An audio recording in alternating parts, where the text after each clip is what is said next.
an event happening and therefore they shouldn't just have it clashing? Or is the clash okay? Because back in the day, you guys were also clashing and it worked for you for ticket sales and stuff like that, as you've confirmed. So somebody can turn around and say, yeah, but why does Stonebwoy have to do his event another day? He can also do his event on the same day. We never have a problem with that. Okay. We never have a problem with that. But I don't want to do this, but I'll do it. But before then, Stonebwoy, how can we sabotage him, yeah? Last year, you're a Stonebwoy fan. I know you're a Stonebwoy fan. We all know that. And people that know you're a hardcore Stonebwoy fan. Last year, did you go to Stonebwoy concert? Yes, I did. And tell me, didn't you see us? Many Akwaba was promoting Stonebwoy concert last year. I saw because that. Last year, they contacted us, the promoters, to help push Stonebwoy concert. Who contacted you? The management. Stonebwoy's management? Yeah, but me, the person that contacted me, his name is Sam. Okay, in Stonebwoy's camp? No, he knows someone from Stonebwoy. Okay. And we met at Julie Nest. Okay. Do you understand? Yeah. And if you're listening, tell people if I'm lying, go in the comment section and say that I'm lying. Right. We met at Julie Nest, and he said to me, look, they want us to push. So how can we sabotage someone that we help promote your event last year? And Stonebwoy know this. If he thinks that I'm lying, that we didn't promote his show last year, he should come up publicly and say that I'm lying. Because there's receipts. You know, these days, you can't lie. Everything, there's receipts. Right. Do you understand? Yeah. So if we help you to promote your event last year, why would we even sabotage you? And that's something that I don't want to do, but I'll do it.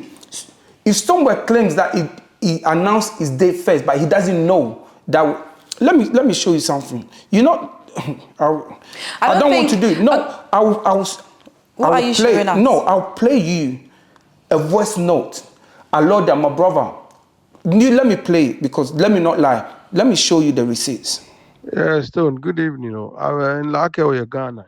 I want to know your availability for 19th October or 8th March. So let me know if you are available, if you don't have any bookings, please. So we all heard that. Let me say something. Can I just ask, this following voicemail was Tuesday, the 3rd of September. Tuesday, 3rd of September, okay. 3rd of September last year. Last year, okay. This is the voice note of Alodia. My brother Alodia sent to Stonebwoy. And you know that there's 2 dates Alodia mentioned, which you heard. On the 19th, which was Ghana Music Awards. Yes. And what's the second day? You tell me. 8th of March. 8th of March. Yes. Do you understand? So we had intention of even booking him for 8th of March. Okay, when he heard a voice note, please read what Stonebwoy respond. So that means that case is in Stonebwoy's camp. So everybody that knows Stonebwoy's camp, there's Casey in there. Okay. So Stonebwoy replied on Wednesday the 4th of September to say, Godfather, pray in hand, I will get on that immediately and get back, while I ask Casey to keep in touch too. And then Godfather, being Alodia, said, okay, good one. And then there was the Friday of the 6th, there was a phone call which said no answer.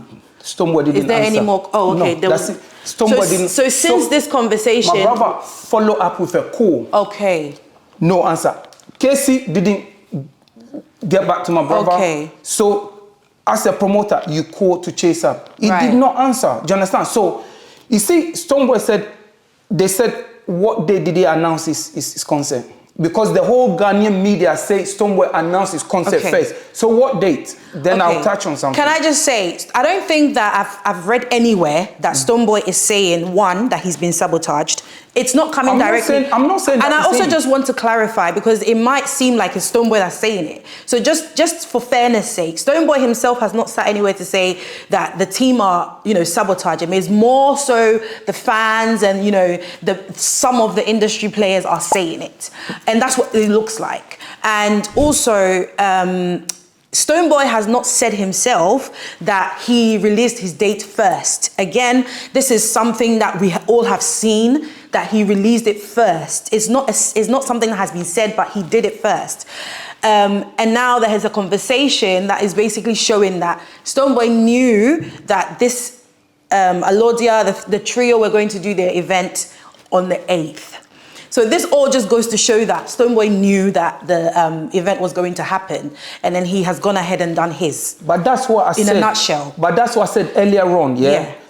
I don't blame the people that saying it because they don't know any better. They don't know, of course. And I never said Stonebwoy said. If I said, then it's I just said it wrong. But earlier on, I said, I don't blame people that don't know what's going on behind the scene. And when you say people, I think it's also fair to mention the name, because I saw DJ Ovi. He released sort of like I would say a rant, because that's what it was. Yeah, but that I spoke to Ovi and that was settled. So that is do you understand? You don't want us to touch on that one because we spoke and I spoke to him and he understood. Okay. Do you understand? So let's get that. But the thing is, what I'm saying is, if the Ghana media did not know any better, or the people that making comment did not know any better, Stonebwoy, you know, do you understand? You could come out. Right. That's all I'm saying. I haven't got nothing against Stonebwoy. He knows.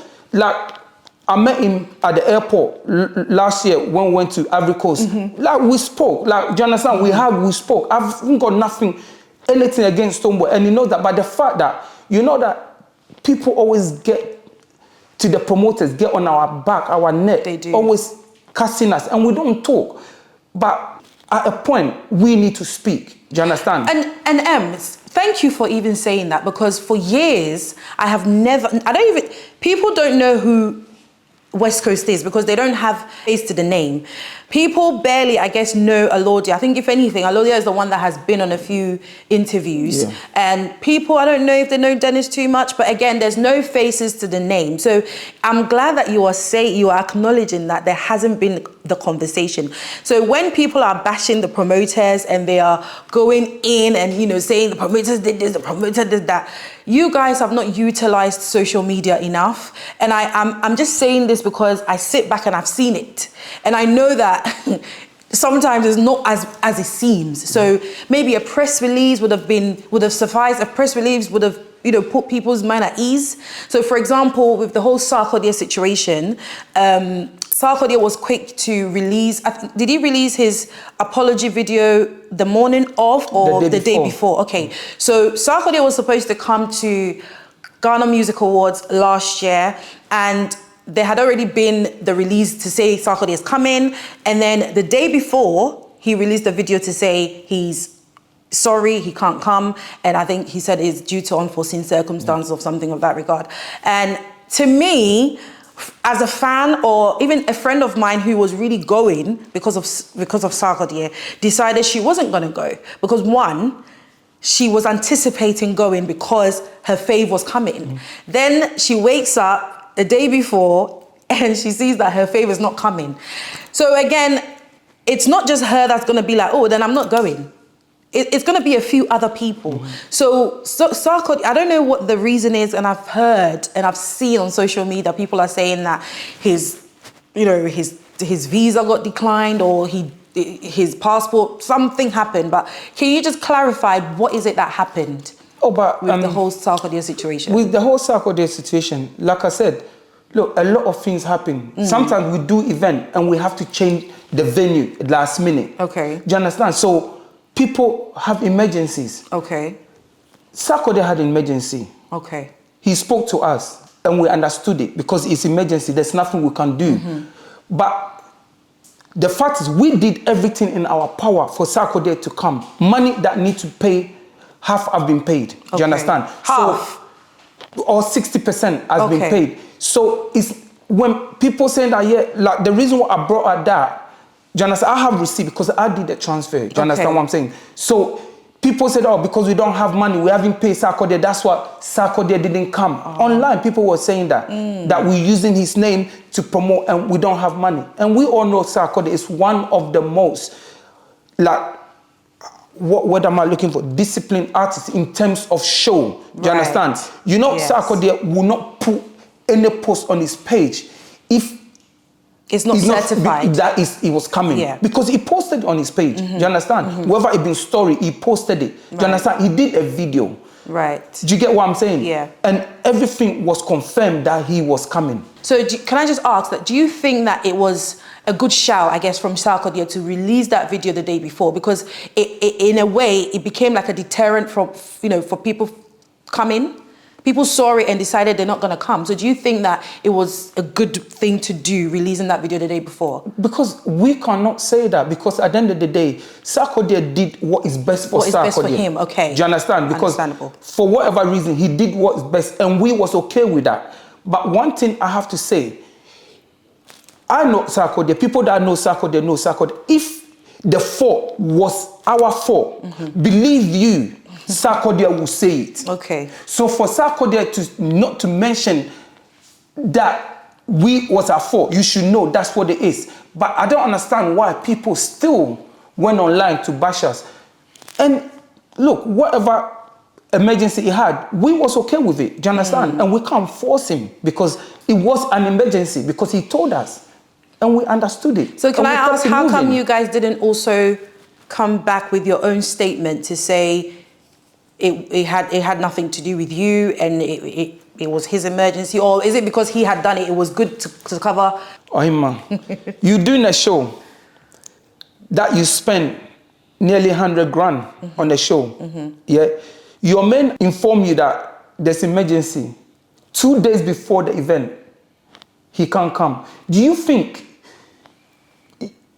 you'll be thinking rather, oh, let me do a press release? Okay.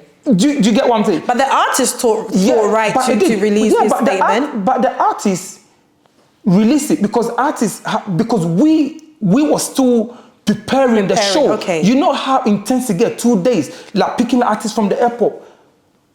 We didn't even think about it, because fair enough. You took it on the chin and said, okay, but it is what it is. There was so much other stuff that needs to be done. Right. We didn't even think about going to sit down and do a press release. I guess maybe post the event, because still people came to the event and they weren't satisfied, Emilio. I think that's just the reality of it. Yeah. People weren't satisfied and they just felt like, okay, this is again an annual event. We're looking forward to artists coming.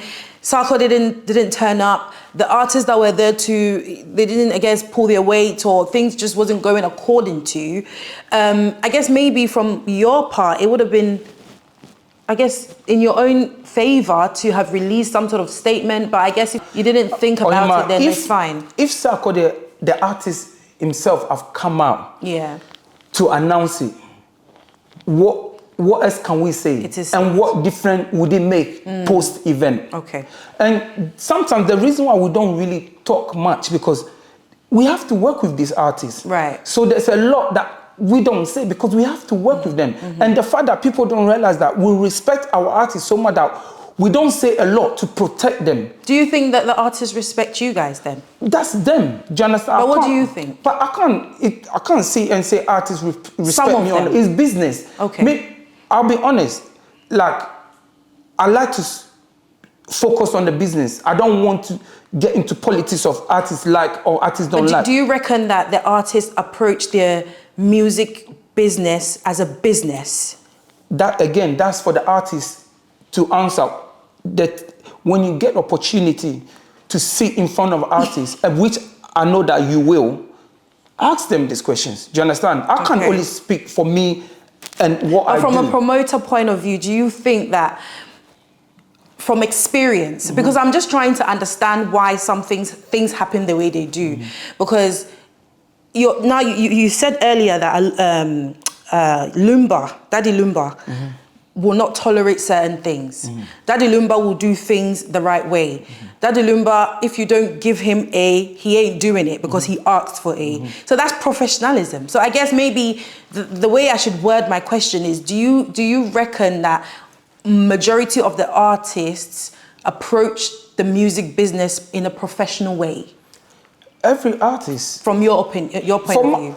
In my opinion, every Ghanaian artist approach stuff in a different way. Like, they do what they have to do to benefit themselves, right? that they feel that it's right. Do you get it? Lumba is one of the like, I don't even want to go into, but with Lumba, do you know, I just don't want to get political, but when it comes you can give credit to who credit is due without when it comes to political. Lumba, I'm telling you, since we start promotion, every artist, everybody knows that West Coast and Alodia, when we say we bring in an artist, 99.9% we bring it. Right. 1% that artists don't turn up, I can guarantee you, it has nothing to do with you guys, right? Okay. Because you're a Ghanaian, you know your Ghanaian people, you know your Ghana artists, you know the Ghanaian music industry. We brought Lumba to this country 2 times. The first time people said, yeah, it's a lie. Because we all know Lumba, 9 out of 10, he will not turn up for the show. Do you know why? It's not Lumba, you know, because the promoter has done something that he did not like. Okay. I can tell you that on the fact that when you change the goalpost even 1 centimeter, Lumba is not coming. Okay. I can tell you that for a fact. When Lumba said A, and you change it to B, forget it. Daddy Lumba for a reason. What do you mean? And I'll tell you that you can't even come to, oh, Daddy, I'm sorry, I'll correct it. No. Oh, so Daddy Lumba don't give chances. Look, people that know Lumba will tell you. Okay. How many times in this country, like, people advertise Lumba and he doesn't turn up? But you know, Amelia, as a consumer or as somebody sitting afar looking in, I feel like that's how it should be, because Daddy Lumba didn't start yesterday. He has built his legacy, and it has taken him years to do that. So it's not just going to take just one promoter one day to just come and ruin that legacy. So kudos to him for knowing what he wants when it comes to approaching business. He's doing it in the business way, the way that it should be. And I feel maybe if the cats that have come after Lumba approached things that way too, it would have made things seamless, kakra. And I know you don't want to say it, but I just feel like again, that's just the truth. I don't want, because like I said, with Ghanaians, especially the media, you go and say something and they take it the wrong way and they run with it. Okay. But you see, if they listen to us, because a Ghanaian presenter or a journalist will sit in Ghana and he will talk about it's in London, like what we do, and that particular person will be talking like, oh yeah, he lives there or she lives there, and she or she know what they're talking about. You know, I'm not gonna say something, but one thing, I've watched Kevin Taylor, and one thing this man always said, that the only problem he have with Ghanaian journalists, not all of them, my mistake, not all Ghanaian journalists, majority of them, when they grab something, they don't do research. Right. They just put it on there. And again, why do you think people don't like Kevin Taylor? Because he tells the truth. And what he said, Ghanaian journalists don't do research. All he says was, a Ghanaian journalist, if you want to put something out there, make sure it's right. Because when you put it out there and you retract it, it's gone out there. The amount of people, the narrative has been gone. Yeah. Do you understand? Yeah. And it's so painful that somebody will work so hard and you use 1 minute or 30 seconds to tarnish their name. Yeah, that's incompetence. And I see that happening quite a lot, actually. And all it is right now, or him, like, to find out information is so easy. It is, yeah. All you have to do is go on the net or call somebody that you know, that will know the situation. But they just sit there and just talk. And have you seen that? And the comment section just kills me. Yeah, the comment section will be brutal. Do you understand? But can you give us an example as to when a promoter or, some media team in Ghana have not done their research and in turn tried to tarnish your image?